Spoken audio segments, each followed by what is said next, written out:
This is Sincere, a Teacher Sincere's channel, and welcome once again. Well, it's been a little while. It's been a month, and I'm back. And I want to share a classic novel from Thailand, okay? But before I get on the novel and give you a little bit of background about how I discovered this novel, why I read it, I also want to also think I have a couple of new subscribers, so thank you for subscribing. And I also have been debating over the last few weeks whether I would continue to do YouTube. Okay, I decided I probably will, but I was going to, but I will make. I've sort of pretty much made some changes already because the way the situation is in my life right now, and it will probably continue like this. I don't have as much time to read as I once did. I am reading. I haven't stopped reading, but the rate that I'm reading is slow. And if I'm going to have a channel, the way things are going, it's going to be maybe only a few times a year that I'm going to make videos, okay? Now, of course, I don't consider myself a content creator. I'm here, but I don't consider myself that, okay? For those of you that are new on my channel, I am an English teacher. I teach English online, and most of my students are adults. They are adult professionals, in fields like law, engineering, medicine, and so on, okay? They have other jobs that they do in technology, and also I have some university students, and every once in a while, one or two teenagers, older teenagers that I teach. So basically the age groups that I teach are ages 15 and up, okay? So, the way my life is going, there are some changes, okay? And these are things, and it's good changes, okay? But it's changes where I will not be able to make videos like I once did. So things like YouTube sort of will be put on the back burner. Okay, sort of put on the back burner because, as I stated, I'm not a content creator, okay? But I have a love of books, I have a love of history, I have a love of things that are intellectual, and I like to share them on here, okay? But I don't have much time these days, okay? Making videos takes up a lot of time. Okay, and that is not something that I want to do all the time. That I want to. I'm not. My aim is not to make an income from being on YouTube. It's just not. Okay, so and my aim is for something else. Okay, maybe I will talk about it in the future, but not right now. I'm not ready to talk about it right now. But yeah, so so what I've decided to do about my channel, like I've been doing previously, the previous video that I did, I'm going to talk about books that I've read in the past. Okay, books that left great impressions on me in the past. That way it won't be like I rarely ever show up because I'm so slow reading. Right now I'm reading Fathers and Sons by Ivan Turgenev, and it's taking way too long. Okay, I enjoyed the book, but I have other things, I have other responsibilities, okay? And something always comes up and happens, okay? But what I wanted to do was talk about a book that I read a few years ago. And this goes back to the online EdTech group or online teaching platform where I taught English back for 5 years. For 5 years, I worked for a Vietnamese company based in Hanoi, Vietnam, called Topica Native. And on Topica, initially, they had me teach people in Vietnam, mainly adults, a few rare occasions a teenager, and some university students. I taught people in Vietnam for about 8 months, and then they switched me over to people in Thailand. They were trying to build up their Thai market, and they were also trying to build up their Indonesian market. The Indonesian market never did do very well, but the Thai market did. I taught Thai people the rest of the time that I worked for Topica Native, that I was an independent contractor with them. I taught them. The Thai market collapsed during the pandemic. I almost stayed with the company. They offered me another contract and they're sending me back over to teaching people online in Vietnam, but I decided I wanted to do something new. Okay, so I ended up briefly working like for 3 months teaching Chinese children. I had to get up at 4 o'clock in the morning, 4 a.m. I did that for 3 months, and then I ended up with the current company that I'm with. The current company that I'm with, I have much more leeway and autonomy to teach what I want to teach, unlike when I was on like a strict plan and everything was formatted and organized the way they wanted me to do it, teaching the people in Vietnam. So all of my students that I do now, they're all doing different things, doing different lessons. I have one student reading a classic American novel, another one reading Islamic theology. She wanted to read a theologian, a Kurdish theologian. She's Kurdish. She lives in southeastern Turkey. So all my students are doing something different. And so I like this a lot. I have variety, and it's not like the same old when I was teaching for the Vietnamese company. But anyway, so whenever I encounter a new group, or I start teaching a new group, people of a different nationality or ethnicity, I get curious and I want to learn more about their country. If I don't know much about it, the history, and also the literature, because I am an English major. I'm basically a literature major. My undergraduate is English literature, and my master's degree is English education. So I want to learn something about their literature because I love literature. I love poetry. I love good books, and I love interesting books. So when I was teaching these students, my Thai students, I looked up, I said, wonder what are some great books written by Thai people. So I got online and I looked up, probably the search saying great literary books or great books by Thai authors. And I found out about an author named Kukrit Pramoj. Okay, and I hope I'm saying his name right, okay? But I tried to look up the pronunciation. It's Kukrit Pramoj from what my research said. Thai names can be very difficult, and a lot of times their last name or their surnames are very long. But in the case of Mr. Pramoj, his name is pretty short.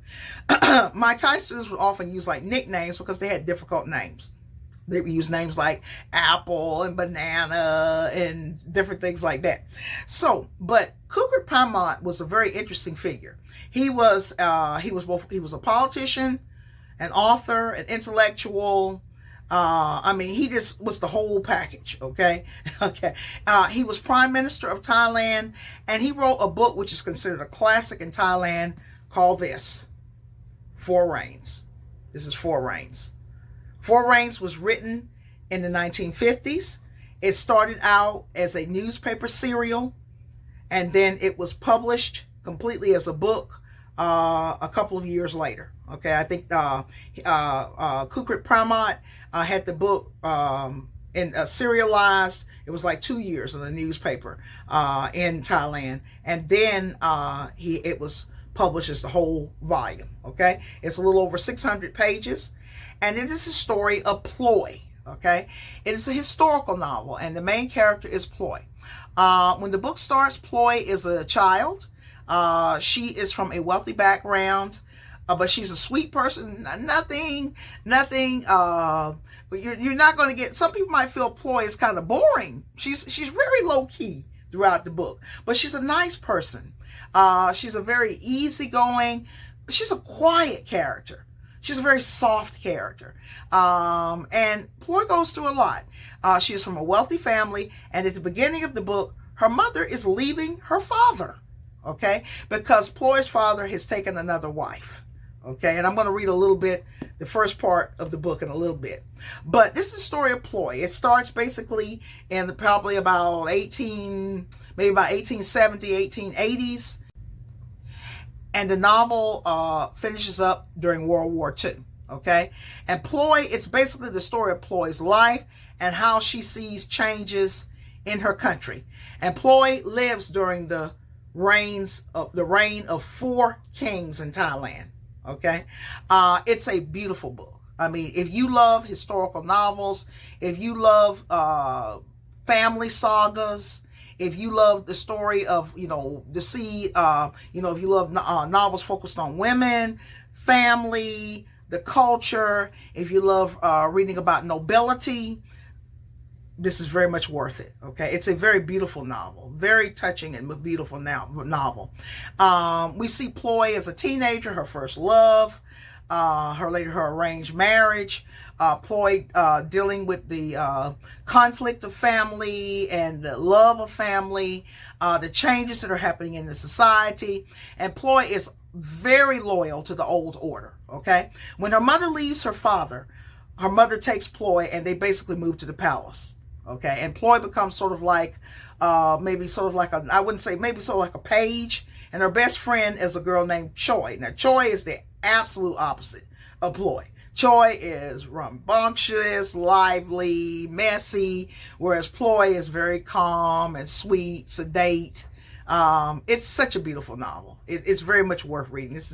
You can see it right here. This was my copy. Was an old. I got it used in good shape, but it was an old library copy. You can see the barcode on the back and everything. But I just love this book. It's just absolutely wonderful, and I very much recommend this. Okay, if you want to learn about sort of the history of Thailand, old Thai culture, this is it. This is it. Read this. And Four Rains is considered a classic in Thailand. It's one of their classics. Okay, so very much recommend that you read this. Okay, I'm going to read the first opening in the book. Okay, first couple of paragraphs. Okay, it starts out during the reign of King Rama V. Okay, so I'm going to read you a little bit. Okay, their ferry boat was turning into the river Phra, okay, Phaya. Okay, I don't know Thai, okay, so please bear with me. Please bear with me. When Ploy's mother said to her, pay attention to what I am saying, Phloi. When the time comes for you to take a husband, make sure you find one with a single heart. Keep away from the great lover who must have many wives about him, or you will suffer like your mother. A short pause followed before the advice was concluded. And you must never become any man's minor wife. Never. Do you hear? Okay. Phloi heard, and duty done, peered out from under the awning as life on the Chao Phraya. There were boats, floats, houses, and people, and sky and flowing water, like on their Klong. Klong Bang Lang, which they had left behind only moments ago. And yes, how different. So much of everything out here on the river. Boats, houses, people, water. Everything larger, merrier, moving brightly along in every direction. Looking, sounding, smelling, all together new. A born and bred Klong child having her first taste of the open river. Phloi took it all in and was more excited than she could say. Stealing a glance at mother, she said nothing. This was the first time Phloi had traveled so far from home. Her mother had told her they were never going back there. Never set foot on the old landing again, that they had left it forever until death. Okay, that's the first two paragraphs of Four Rains. Okay, they have like some pictures here of like stamps, I guess, of the four kings in the novel, and just wonderful. It's just a wonderful book, such a beautiful book. I would say two of the most beautiful books I've read, personally, is Four Rains and Kristen Lawrence Datter. Okay, just soul moving. Now, Four Rains doesn't have the level of tragedy as Kristen Lawrence Datter, but there is, very moving parts in it, and it's, some parts of it might bring you to tears. Okay, but I just really had to share this book. I just absolutely loved it. I read it a few years ago. I've been working my current job. I've been teaching, but this last month was 4 years. So when I read this was probably about 4 or 5 years ago when I read Four Rains. And I'm just so glad that I read it. It was the first novel by a Thai writer that I ever read. And Thailand usually gets attention. Expats like Thailand and passport bros and people like that, they like Thailand. But Thailand, for me, I wanted to learn the serious side of Thailand. I want to learn about their literary culture. The literary culture of a people and a society is very important to me. I take literature very, very seriously. So, I'm an English teacher, but also, like I said, I am not only in education, but I am also a literary major. So it's very, very important to me, and I really love this book. I'm trying to come to mind. I had sort of I always sort of plan out in my mind a little bit, but I ramble in my videos. But I had planned out something that I want. There was an important point that I want to mention about Four Rains. And I'm trying to think about it, what it came, what was it? I'm trying to think what it was.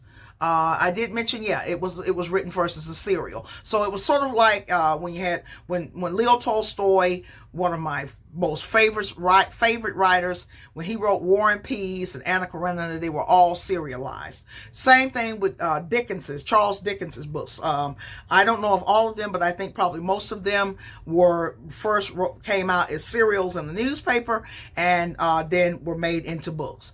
And I also mentioned an earlier video, I talked about Anna Karenina. You could look back on my my videos, and you'll see I did one about Anna Karenina, contrasting it with Madame Bovary that I read. Madame Bovary by Gustave Flaubert was also serialized. It was serialized, and then it was made into a volume. So I think I love that so much. Long time ago, how they did. They didn't have television back then, and it was all for the better of them. I would say it's all for the better of them. I think it's so much more wonderful if people could read, and people that you read a book. It's written as a serial. First, the author is writing the different parts of the book, writing as a serial, and you're wondering, what's going to happen next? I think that's so much better, probably certainly far more better for the brain than just passively looking at television. So for those that are new on my channel, what I am trying to present here is something of the intellect, okay? We live in a very anti-intellectual time. And if you live in the United States, America's always been rather kind of anti-intellectual, but we've had great writers. We had some great 19th century writers, essayists, and people like Ralph Waldo Emerson and Henry David Thoreau. We had great writers like Nathaniel Hawthorne and Kate Chopin. We had during the Harlem Renaissance with our African American writers, some very great writers. But it's basically an anti-intellectual type culture, and because American culture is globalized, it tends to get into cultures and people become more anti-intellectual, okay? And when people are not intellectual, I feel personally this is a great way for the ruling class to control people, okay? We need to be able to think in depth, okay? And there's just a beauty about thinking in depth than just thinking surface level. Everything's surface level, everything commercialized, everything on a low functioning level. It's very important to try to function on a higher level, okay? I often say, and often write, sometimes on my social media, that you have to, if you have a society, if you live in a society or you are within a group that is functioning on a low level, you have to rise above that, okay? Now, it can be lonely. You might get ridiculed. You might get ostracized. But I think it's very much worth it. We have to have high standards. One reason why I very much like Japanese culture is because in Japanese culture, they have high standards with cleanliness, politeness, behavior. They have high standards. Very high standards. How their society functions. Very high standards. So I think that each individual has to decide whether they want to have high standards. Some people, they're just going to be on a bestial level. That's just them, okay? But individually, each person has to decide what he or she is going to do. So, yeah. But I really want to share this book with you. I recommend that you check out Four Rains. If you love historical novels and what I was just telling you about it, I think it's going to be a treat for you. So I'm going to end here, and yeah, I will be around, okay? But I can't say how often, but I'm going to try to get in a video now and then. Yeah, for the last 2 years, I have sort of passionately dedicated to making YouTube videos, not for monetary gain, but just as a hobby for myself, and also as an educated person wanting to spread information out to those that might want it, that might find me on here. So I'm not saying, I'm certainly not the best. I'm not a person that likes to be on camera. Okay. I had to, it took me a long time to make a decision whether I want to do this. Should I show my face? Should I do a faceless channel? What to do? And I finally decided that I would go ahead and put my face out there. Okay. And so hopefully I don't scare you to death. So yeah, but I feel more comfortable about being on camera more than I want to. But like I said,